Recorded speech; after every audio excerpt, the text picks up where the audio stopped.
Hello students. So, we are meeting again for this session on quantitative techniques for managers. In the first session, we had seen about the importance of operations research, what is the meaning of operations research, the evolution of operations research and its managerial applications also. ये सारी चीज़ें हम लोगों ने देखी थी पिछले session में और आगे अब हम लोग देखेंगे about the first model that we are going to cover under this subject and that is decision theory.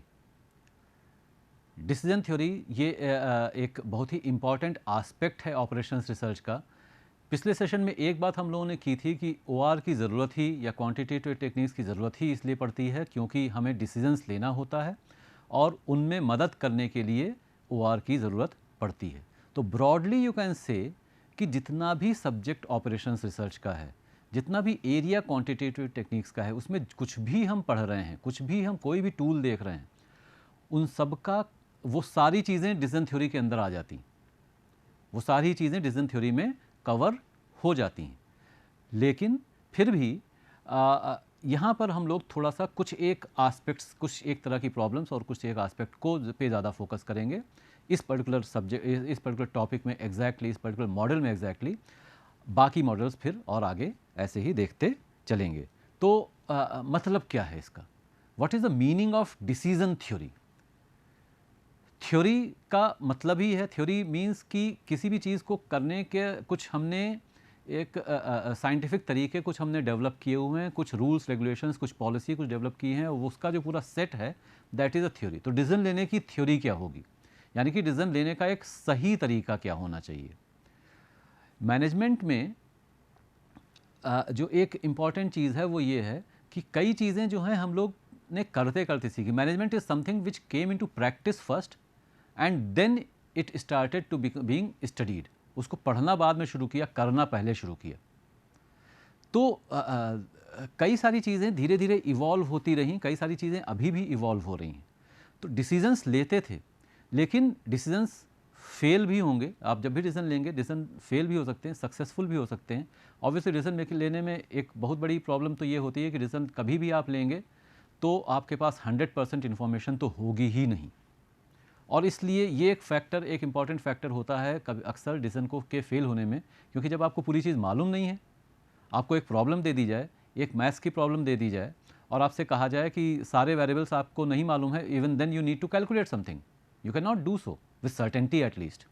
लेकिन डिसीजन मेकिंग में यही प्रॉब्लम है कि हमारे पास सारे वेरिएबल्स तो नोन होते नहीं हैं, फिर भी हमें प्रॉब्लम है हमारे सामने और उस प्रॉब्लम को रिजॉल्व तो करना पड़ेगा, वरना आप आगे बढ़ ही नहीं सकते। तो ज़रूरी ये है कि हम जो भी लिमिटेड इन्फॉर्मेशन भी अगर है तो उसको हम यूज़ करके और सही, ज़्यादा से ज़्यादा मैक्सिमम जो भी उस सिचुएशन में सही डिसीजन हो सकता है, ऑप्टिमम डिसीजन हो सकता है, उसको हम लें और उसको इम्प्लीमेंट करें। तो एक ये सारी चीज़ें देख करते करते फिर एक सिस्टम डेवलप हुआ है धीरे धीरे कि किस तरीके से हमें आगे बढ़ना चाहिए, और ये हम कह सकते हैं दिस इज डिसीजन थ्योरी। तो the managerial activity includes broadly 4 phases: planning, organizing, directing and controlling. ये 4 चीज़ें हम लोग ब्रॉडली कहते हैं। कभी कभी इसी को थोड़ा सा सेग्रीगेट करके कुछ और फंक्शंस आ जाते हैं, कुछ बढ़ भी जाते हैं ब्रॉडली, लेकिन हम कह सकते हैं कि ये 4 चीज़ें ही होती हैं। प्रिंसिपल्स ऑफ मैनेजमेंट में ये 4 चीज़ें हम लोग देखते हैं। तो in performing all of these activities या any of these activities, the management has to face several such situations where they have to make a choice of the best among a number of alternative courses of action, और यही है decision making. This choice making is technically termed as decision making. Decision पिछले session में भी हम लोगों ने बात की थी, लेने की ज़रूरत ही पड़ेगी तब डिसीजन जब आपके पास एक से ज़्यादा रास्ते हों। आपको सुबह उठ करके, अभी मे बी सारे कॉलेजेस कभी कुछ खुले हैं, कुछ कम फंक्शनैलिटी के साथ खुले हैं, लेकिन सुबह उठ करके कॉलेज जाना है, ये एक आपको अब अक्सर स्टूडेंट डिसीजन भी ले सकता है सुबह उठें, आज जाएं कि ना जाएं। तो जब ऑप्शन होगा तो आप ऐसा चूज़ कर सकते हैं, आज कॉलेज जाएं, घर पे बैठ के पढ़ाई करें, कहीं और चले जाएं, कुछ और एंजॉय करें, कैसे भी करें। तो ये अलग चीज़ ऐसे ही हो सकती। लेकिन अब किसी दिन आपकी सुबह आपको जाना है, एग्ज़ाम है, सेमेस्टर एग्ज़ाम्स हैं, तो अब आपके पास चॉइस है ही नहीं। तो चॉइस नहीं है तो डिसीजन भी नहीं लेना। You need not to decide anything. So you have to take decisions only when there are several options, at least 2 options available कि ये किया जाए या ये किया जाए. चॉइस नहीं होगा तो कोई डिसीजन लेने की बात ही नहीं. और मैनेजर्स को ऑर्गेनाइजेशंस में हमेशा इस तरह की चॉइसेस फेस करनी पड़ती हैं और डिसीजंस लेने पड़ते हैं. तो चाहे प्लान करना हो तो प्लान कैसे करेंगे, चाहे ऑर्गेनाइज करना हो उसमें, चाहे डायरेक्ट करना हो वहाँ पर, और चाहे कंट्रोलिंग हो, हर केस में डिसीज़न लेना ही होगा कि 2 ऑप्शन हैं, 4 ऑप्शन हैं, इसमें से कौन सा काम किया जाए. तो कई सारी ऐसी सिचुएशंस होंगी जबकि बेस्ट कौन सा है या optimum. We will be again and again using this term in this subject, optimum. Which is the optimum alternative which we should select, which is the alternative which will lead to the optimum solution, which will lead to the optimum outcome. ये हमको देखना है. और इसमें हमें operations research in general, decision theory in particular मदद करता है. कैसे हम डिफाइन कर सकते हैं? Decision theory is a process which results in the selection from a set of alternative courses of action, that course of action which is considered to meet the objectives of the decision problem. जो भी problem है उसके objective क्या हैं, वो कैसे meet out होंगे, more satisfactorily than any other as judged by obviously the decision maker. तो डिसीजन थ्योरी जो है ये क्वांटिटेटिवली हमेशा इम्प्लीमेंट किया जाएगा ये ज़रूरी नहीं है. आप देख सकते हैं इसकी जो डेफिनेशन है वो जनरल है, इसमें कहीं क्वांटिटेटिव और क्वालिटेटिव की बात नहीं आ रही. तो कई alternative courses of action available हैं. कौन सा यहाँ पर इम्प्लीमेंट किया जाए, कौन सा ऐसा अल्टरनेटिव कोर्स ऑफ एक्शन है जो प्रॉब्लम है उस प्रॉब्लम का हल, सबसे अच्छा हल कौन सा ऑप्शन देगा, ये हमको जज करना है. हम डिसीजन मेकर हैं तो हमें जज करना है. अब ये जजमेंट के लिए प्रोसेस क्या होगा ये डिसीजन थ्योरी से हमको पता चलता है. तो कैसे हम जज करेंगे? सिक्का उछाल के जज कर सकते हैं, और या फिर कुछ इन्फॉर्मेशन जो अवेलेबल है उसको असेस करके जज कर सकते हैं. असेस करके करेंगे तो दैट इज़ डिसीजन थ्योरी. तो कहाँ कहाँ कैसे कैसे हम लोग इसको अप्लाई करते हैं, this is an important aspect. क्या एरियाज़ हैं मैनेजमेंट में, ये समझना बहुत ज़रूरी है, क्योंकि सबसे ज़्यादा जो काम आपकी चीज़ आएगी जब आप कोई भी सब्जेक्ट है, कोई भी टॉपिक है, कोई भी मॉडल है, कोई भी टूल है, वो पढ़ करके जब आप फील्ड में जाएंगे, जब आप एक्चुअली फेस करेंगे सिचुएशंस को, तो ये जो एक बड़ी चीज़ है ये हमें ध्यान आप ऑब्वियसली रखना ही पड़ेगा कि हमने यहाँ पर अभी हम डिसीजन थ्योरी पढ़ रहे हैं, फिर कोई और मॉडल पढ़ेंगे, फिर कोई और मॉडल पढ़ेंगे, और जब आपको कोई एक प्रॉब्लम आपके सामने आएगी तो ये मालूम होगा कि ये तो इस मॉडल की प्रॉब्लम है और उसको यूज़ करके आप सॉल्व कर सकते हैं. लेकिन एक रियल लाइफ सिचुएशन में, एक बिजनेस सिचुएशन में, बिजनेस ऑर्गेनाइजेशन में जब आप काम करेंगे, वहाँ पर कोई आपको ये बताने नहीं आएगा कि भाई this is the situation, this is the data, make use of this particular model and provide the answer. ऐसा कर दिया जाए तब तो सब चीज़ें आसान हो जाएं, क्योंकि अगर वो मॉडल आपको आता है तो वो आप बता सकते हैं. वो मॉडल आता है तो कंप्यूटर भी बता सकता है, लेकिन डिसाइड उस समय एज अ मैनेजर आपको करना पड़ेगा कि अब हम कौन सा मॉडल लगाएंगे. तो इसलिए ऑब्वियसली जितने भी मॉडल्स हम लोग पढ़ेंगे उसमें एक एस्पेक्ट जो इंपॉर्टेंट है, जो हमको समझना पड़ेगा कि ये मॉडल कहाँ अप्लाई होगा, कोई और मॉडल है तो वो कहाँ अप्लाई होगा. For each model we need to understand the applications, that is the most important aspect. तो सबसे बेसिक चीज़, MBA पूरा कर लिया, एक अच्छी बात होगी कि आपके पास एक से ज़्यादा जॉब ऑफर्स हों. Select the best from among several job offers. एक से ज़्यादा ऑफर्स हैं हमारे पास, तो कौन सा कैसे सेलेक्ट किया जाए, कैसे असेस किया जाए. तो ये डिसीजन ही तो ले रहे हैं, और डिसीजन ले रहे हैं तो वहाँ पर डिसीजन थ्योरी आपको मदद करेगी. क्वालिटेटिव टूल्स भी मदद करेंगे, क्वांटिटेटिव भी मदद करेंगे. तो एक ये तरीका हो गया. Select the most profitable investment portfolio. आपके पास 1 लाख रुपए हैं, 10,000 रुपये ही हैं, 5 ही हज़ार हैं, उनको इन्वेस्ट करना है. तो इन्वेस्टमेंट पोर्टफोलियो कैसे डिसाइड किया जाए, कितना पैसा कहाँ पे लगाया जाए, क्या हेल्प करेगा? ऑपरेशंस रिसर्च और specifically decision theory. This is a decision that you have need to take कि इस 1 लाख रुपए को पूरा का पूरा हम एक ही जगह लगा दें, पूरे के शेयर खरीद लें, पूरे को का हम फिक्स डिपॉजिट कर दें, बैंक में ही पड़ा रहने दें, या कुछ परसेंटेज इधर डालें, कुछ आपकी जो अपनी रिस्क प्रोफाइल होगी उस पर डिपेंड करेगा ही। आपकी रिस्क प्रोफाइल के बेसिस पर आप फिर टूल्स का यूज़ करके, डिसीजन थ्योरी के टूल्स का यूज़ करके डिसाइड कर सकते हैं कि what will be most profitable. यही एक खूबी है OR और डिसीजन थ्योरी दोनों की, कि आपके हिसाब से वो आपको जवाब देगा। Most profitable investment portfolio x के लिए क्या होगा ये भी पता चल जाएगा, वाई के लिए क्या होगा, जो दोनों लोग की अलग अलग रिस्क प्रोफाइल है। एक्स ज़्यादा रिस्क ले सकता है, वाई ज़्यादा कंजर्वेटिव है, दोनों के लिए अलग अलग आंसर आ सकते हैं और कि उसके लिए बेस्ट ऑप्शन क्या होगा। Determine whether or not to expand a manufacturing facility, सब ये कुछ एग्जाम्पल्स हैं। इस तरह के बहुत सारे डिसीजंस हो सकते हैं। तो एक मैन्युफैक्चरिंग फैसिलिटी है, उसको एक्सपैंड किया जाए कि क्या कि ना किया जाए। तो भाई आपको आपकी डिमांड बढ़ रही है, आपके प्रोडक्ट की डिमांड बढ़ रही है, तो एक्सपैंड करें ना करें, किसी और से बाई कर लें, किसी के साथ मिल के कोलैबोरेट करके कोई अलायंस बना लें, कोई जॉइंट वेंचर हो ले, सब तरह के। तो हर केस के अपने अपने प्रोज एंड कॉन्स होंगे, उनको क्वांटिफाई करके we need to take decisions. Decision theory helps here. Determine, उसी को एक्सटेंशन हम कह सकते हैं पिछले पॉइंट का, वेदर अ लार्ज प्लांट, अगर हम एक मैन्युफैक्चरिंग फैसिलिटी एक्सपेंड करना चाहते हो, लार्ज प्लांट बनाए, स्मॉल प्लांट बनाए, या कोई कुछ करे ही ना, तो वो भी एक ऑप्शन हो सकता है। Decide whether to invest in a new plant, equipment, research program, marketing facilities, सारे ये डिसीजंस हैं। ये डिसीजन है, जहाँ भी डिसीजन होगा वहाँ डिसीजन थ्योरी का एप्लीकेशन होगा। कैसे हम प्रोसीड करते हैं, डिसीजन थ्योरी में हम क्या क्या काम कर रहे हैं, हमेशा ये ध्यान रहे, पहला जो स्टेप होगा, चाहे आप OR की बात करें, चाहे क्वांटिटेटिव टेक्निक्स की बात करें, चाहे डिसीजन थ्योरी की बात करें, ऑब्वियसली डिसीजन थ्योरी एक ऐसी चीज़ है, डिसीजन एक ऐसी चीज़ है जो कि हर जगह आपको लेनी पड़ेगी। पहला स्टेप ऑब्वियसली यही है कि प्रॉब्लम को सही तरीके से आइडेंटिफाई किया जाए। अभी पिछले स्लाइड में भी मैं थोड़ा सा इसी बारे में बात कर ही रहा था। Problem identification, correct identification of the problem. हमें मैंने आपको बताया था कि हम लोग 8 अलग अलग मॉडल्स, 8 अलग अलग टूल्स इस सब्जेक्ट में पढ़ेंगे। अब 8 टूल्स हमको पता हैं, हमें 8 टूल्स अच्छे से याद हैं, मालूम है, समझ लिया। प्रॉब्लम अगर सही से आइडेंटिफाई नहीं होगी, अगर प्रॉब्लम सही से आइडेंटिफाई नहीं होगी तो कौन सा टूल लगाना है ये नहीं मालूम होगा, और अगर हमने ए की जगह बी टूल लगा दिया तो रिजल्ट गलत ही होगा।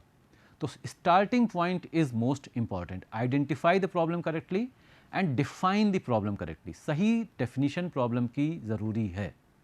वो सही डेफिनेशन एक बार हो गई तो well begin is half done, आधी जंग तो जीत गए, क्योंकि आपने डायरेक्शन डिसाइड कर लिया, कि डायरेक्शन डिसाइड और सही डिसाइड किया। ऑब्वियसली डायरेक्शन डिसाइड करना ही सब कुछ नहीं है, सही डिसाइड किया कि यही सही डायरेक्शन है जिधर की हमको मूव करना है।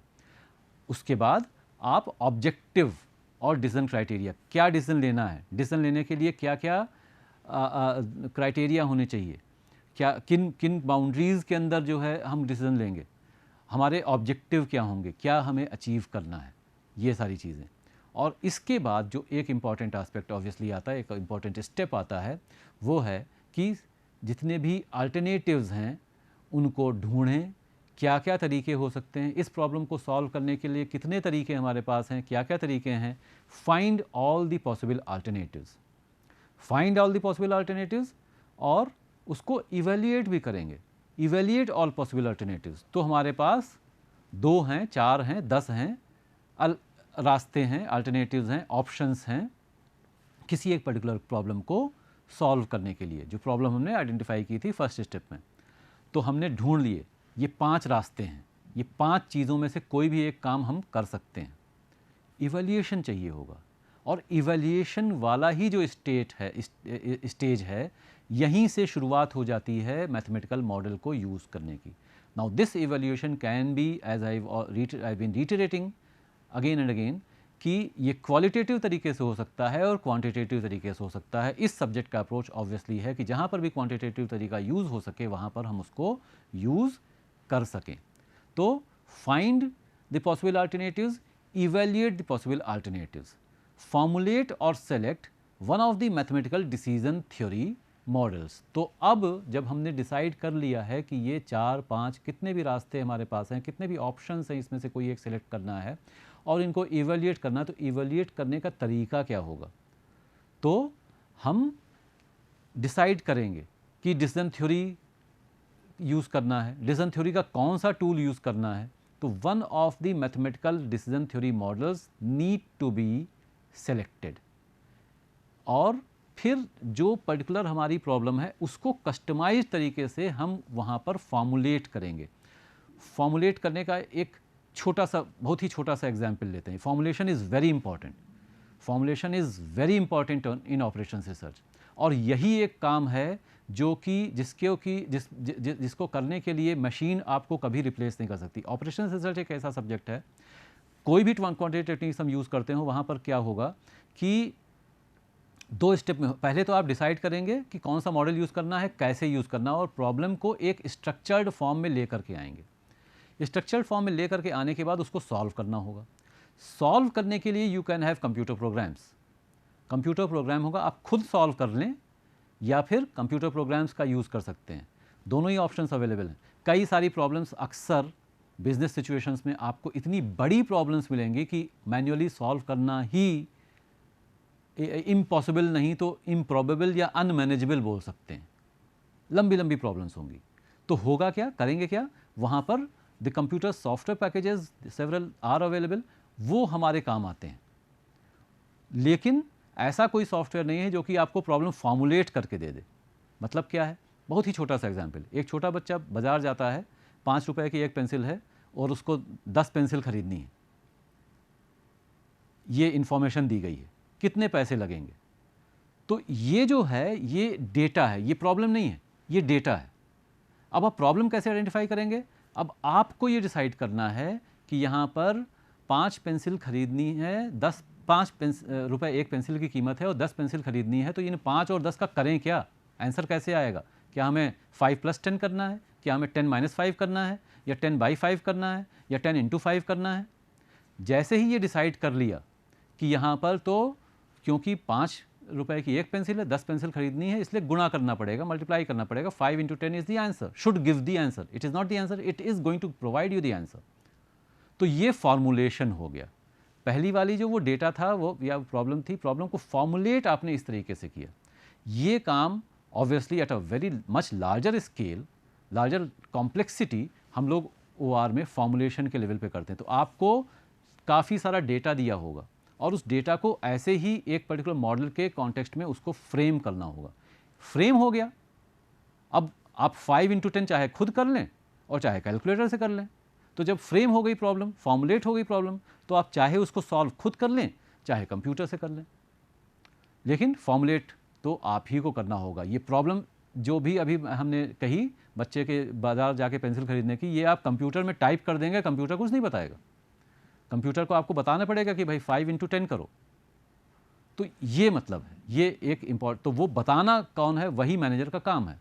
Conduct a sense, then apply the model and select the best alternative. तो हम उस मॉडल का यूज़ करके और बेस्ट अल्टरनेटिव को हम चूज़ कर सकते हैं। Conduct a sensitivity analysis. Sensitivity analysis के लिए एक दूसरा नाम है post optimality analysis. This is a very important aspect of operation research. मतलब क्या है कि जब हमने एक बार ये real life actually practical situations में ये बहुत होगा कि आपको कुछ डेटा दिया हुआ है और डेटा के बेसिस पर आपने आंसर निकाल लिया, सही आंसर निकाल लिया। अब होता क्या है, ऐसा अक्सर होगा कि डेटा में जो वेरिएबल्स दिए हुए थे उसकी वैल्यूज़ कुछ चेंज हो गई आगे जा करके। तो अगर चेंज हो गई तो प्रॉब्लम तो चेंज हो गई, प्रॉब्लम को दोबारा सॉल्व करें नहीं। OR में ऐसे ऑप्शंस अवेलेबल हैं कि हम ये पता करें कि अगर किसी एक वेरिएबल में थोड़ा कुछ चेंज हो रहा है तो जो सॉल्यूशन है हमारा वो उसके लिए कितना सेंसिटिव है, वो सेंसिटिविटी स्टडी करके हम बिना प्रॉब्लम को रिफ्रेम किए आंसर, मॉडिफाइड आंसर निकाल सकते हैं। तो ये भी एक इंपॉर्टेंट एस्पेक्ट होता है डिसीजन थ्योरी का। Communicate and implement the decision, follow up and feedback. किसी भी डिसीजन के बाद में हमें फीडबैक तो ज़रूरी होगा ही होगा। तो ये सारे स्टेप्स इस तरीके से डिसीजन थ्योरी में कहीं पर भी क्वालिटेटिवली, क्वांटिटेटिवली कहीं पर भी डिसीजन लेना है, ये काम हमको करने ही करने हैं, सभी काम करने हैं। We may be using quantitative tools, we may not be using quantitative tools. Quantitative tools नहीं यूज़ करने के दोनों रीजंस हो सकते हैं, हमें मालूम नहीं है या कहीं पर एप्लीकेबल भी नहीं है, तो भी काम ये सारे करने ही हैं। अब डिसीजन थ्योरी में जो इम्पॉर्टेंट एस्पेक्ट हम लोग को समझना है वो ये है कि डिसीजन लेने के कई सारे अलग अलग तरीके हो सकते हैं, कई सारी अलग अलग सिचुएशंस में भी हो सकती हैं, या जैसा कि यहाँ पे टर्म यूज़ किया रहा है एनवायरनमेंट्स हो सकते हैं जहाँ पर कि ऑपरेट करते हुए आप डिसीज़न ले सकते हैं। और एनवायरनमेंट को हम 3 कैटेगरीज में बांट सकते हैं। ब्रॉडली 2 तो समझ में आती हैं, सर्टेनिटी हो सकती है, अनसर्टेनिटी हो सकती है।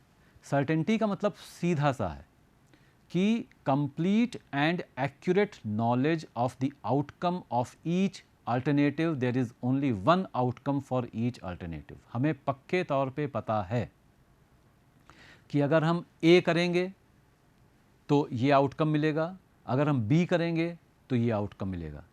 रियल लाइफ में एक्चुअली ये बहुत ही रेयर होगा, कहीं पर भी कुछ भी कोई भी चीज़ हो, हम पूरी तरह से 100% सर्टेन फ्यूचर के बारे में नहीं हो सकते हैं। लेकिन फिर भी कई सारी ऐसी सिचुएशंस होती हैं इंटरनली, जब हमको ऑर्गेनाइजेशन में डिसीजन लेने होते हैं तो मोर और लेस वी आर सर्टेन कि क्या होगा, क्या करेंगे तो उससे क्या होगा। हमें मालूम है कि सुबह उठने के लिए अगर हमने अपने मोबाइल फ़ोन में अलार्म लगाया है तो वो बजेगा। फ़ोन अगर स्विच ऑफ नहीं हो जाता है डिस्चार्ज होकर के, तो यू आर सर्टेन, कुछ चीज़ें आपको पता हैं। अब उसमें भी ये भी सर्टेनिटी जो है, क्या पता उसी रात आपका फ़ोन ख़राब ही हो जाए, भगवान ना करे, लेकिन ऐसा भी हो सकता है।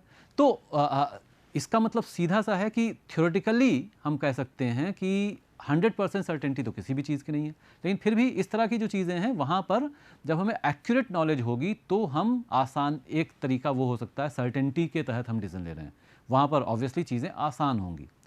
दूसरा जो एक्सट्रीम है, एक एक्सट्रीम हो गया यानी कि हमें पूरी तरह से पता है, दूसरा एक्सट्रीम है अनसर्टेनिटी वाला, वहाँ बिल्कुल नहीं पता है।